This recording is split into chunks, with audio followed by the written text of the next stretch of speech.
তো আজ আমাদের পিকনিক 2026-এর প্রথম পিকনিক। এই প্রথম পিকনিক নয়, তোমার ক নাম্বার পিকনিক এটা? 4 নাম্বার। মানে কতটা হাই লেভেলের হলে তার 4-5টা পিকনিক হতে পারে একদিনে, কিন্তু আমার একটাই পিকনিক, প্রথম পিকনিক এটা।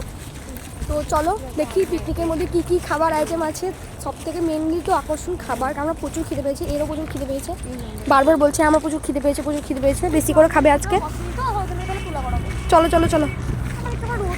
আর এই যে এই হাই করে দাও।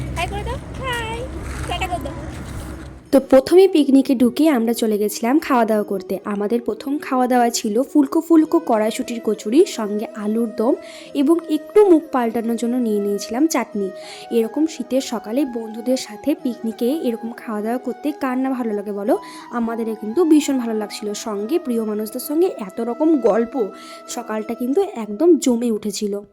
খাওয়া দাওয়ার এক পর্ব শেষ হতে না হতেই আর এক পর্ব শুরু। এখানে ফিশ ফ্রাইগুলোকে কাটিং করে নেওয়া হচ্ছিল, তারপর ফিশ ফ্রাইগুলোকে ছাকা তেলের মধ্যে এভাবে ভাজা হচ্ছিল, দেখে কিন্তু ভীষণই লোভনীয় লাগছে।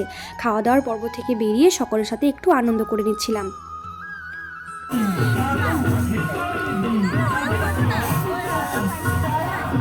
এখানে আমাদের গরম গরম ফিশ ফ্রাই একদম রেডি।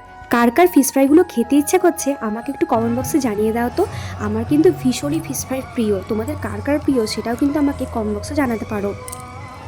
বছরে একটা দিন যেটার জন্য আমরা সকলে মিলে ওয়েট করে থাকি, এই পিকনিকের দিনটা, সকলের সঙ্গে আনন্দ মজা, সঙ্গে অনেক অনেক খাওয়া দাওয়া। এটা কি মিস করা যায় বলো? খাওয়া দাওয়ার পরে চলে গেলাম একটু নাচানাচি করতে।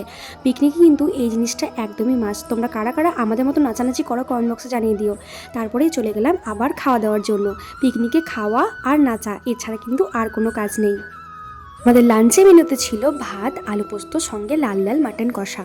এই সুন্দর ব্লগটি আমি এখানেই শেষ করছি। দেখা হচ্ছে আবার তোমাদের সাথে নতুন কোনো দারুণ ভিডিওতে।